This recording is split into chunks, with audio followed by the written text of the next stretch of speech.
त्यांनी सांगितलं ते खरं असेल, कारण शेवटी एखाद्या खासदारांनी सांगितलं ते खोटं थोडीच बोलणार आहे. पण त्यांनी वारंवार मला जे कॉल केले ते मी घेतले नाही असं त्यांचं जे म्हणणं आहे हे दादांत खोटं आहे.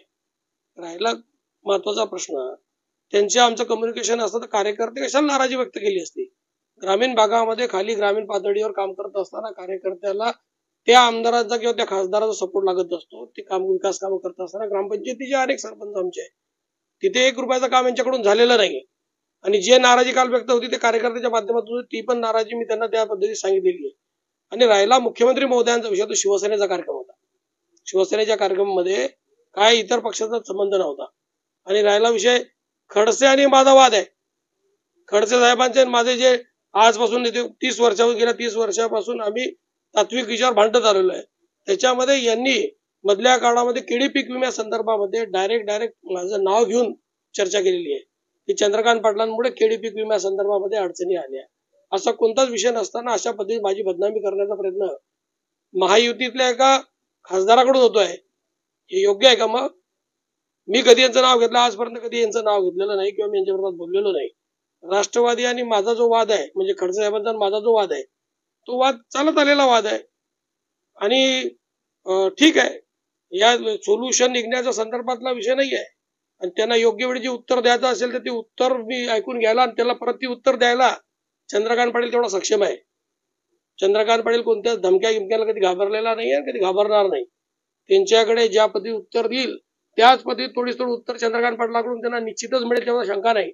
आणि राहिला विषय सगळ्यात महत्वाचा युती धर्माचा, जे युती धर्म पाडत असताना अनेकांना माहिती आहे, अनेकांच्या माध्यमातून हा विषय समोर आलेला आहे की तुम्ही किती निष्ठेने त्या पक्षाचं काम करताय हे सांगण्याची नव्याने गरज नाही. इथे आत्ताच बाजार समितीची इलेक्शन होऊन गेलेली आहे. बाजार समितीच्या इलेक्शन मध्ये यांच्या प्रोटोकॉल मध्ये सगळे फोटो होते. सगळ्या गोष्टी आता इथे बोलण्याचा वेळ नाही, योग्य वेळी उत्तर देऊ. आणि त्यांचं उत्तराची मी वाटच पाहिजे. त्यांचं उत्तर कधी येतं याची मी वाट पाहिल, कारण भाते त्यांचाही तयार आहे, भाता आमचाही तयार आहे, शस्त्र आमच्याकडे पण अनेक आहे. आणि विनाकारण अशा पद्धतीत जर कोणी चर्चा करून धमकावत असेल तर त्याला योग्य उत्तर द्यायची जबाबदारी चंद्रकांत पाटलाची आहे. राजकारण मी माझ्या पद्धतीनेच करेल, माध्यमातून इथे काम करणार आहे. पण कार्यकर्त्याची नाराजी होती, जर ही समोरची लढाई लुटूपुटूची लढाई असं आपल्याला वाटत असेल तर त्याच्यामध्ये आपण कुठेतरी लक्ष घातलं गेलं पाहिजे. कारण उद्याच्या दिवशी इथे आमचा विरोध एखाद्या व्यक्तीला नाही आहे, एखाद्या वृत्तीला विरोध आहे. आणि त्या वृत्तीच्या विरोधामध्ये या मतदारसंघामध्ये म्हणजे लोकसभा मतदारसंघ रावेरमध्ये बऱ्यापैकी लोक त्या वृत्तीच्या विरोधात काम करत आहेत. कालपर्यंत आमचं रक्षा खडसे त्यांना कधी विरोध नव्हता. ज्या पद्धतीत त्यांनी विरोध करायला सुरुवात केली आहे तर तो विरोधाने उत्तर दिलं जाईल. आणि आपलं काही असं त्यांनी असं बोललं आहे की जमत नसलं तरी मी एक घटक पक्षातील कार्यकर्ता आहे, तो पदाधिकारी आहे, तर त्यांनी समजून घ्यावं. समजायला मी तयार आहे. महिला भगिनी आहे, त्याच्यावर त्याला समजून घ्यायला आमची काही अडचण नाही. पण त्यांनी केळी पीक विम्या संदर्भामध्ये माझं नाव डायरेक्ट घेऊन सांगितलं आहे की मी त्या केळी पीक विम्यामध्ये स्टिंग ऑपरेशन केलं म्हणून, म्हणजे 20-21चा विषय 23-24 पर्यंत ते घेऊन आल्या. म्हणजे हा वैयक्तिक वाद नाही का? मग खडसे साहेबांनी पत्र दिलं या 23ला की पीक विम्या संदर्भात चौकशी करावी. त्या संदर्भात ते खडसे साहेबांचे पॉझिटिव्ह बोलताय, म्हणजे राष्ट्रवादी नेत्याच्या संदर्भात पॉझिटिव्ह बोलताय आणि महायुतीच्या आमदाराच्या विरोधात बोलताय. आम्ही महायुतीत आलो म्हणून तुम्ही आज सत्तेत आलात ना, या बी गोष्टीचं लक्षात असलं पाहिजे.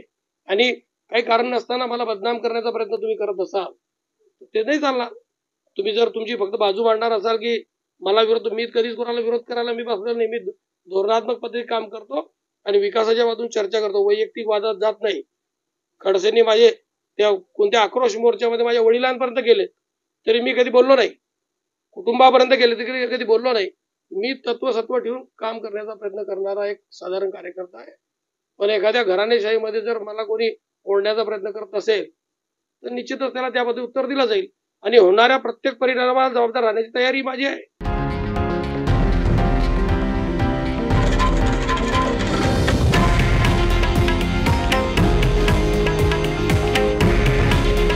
हे आहे देशातील नंबर 1 न्यूज नेटवर्क आणि आपण पाहत आहात TV9 मराठी. काळजी तुमची, हित महाराष्ट्राचं.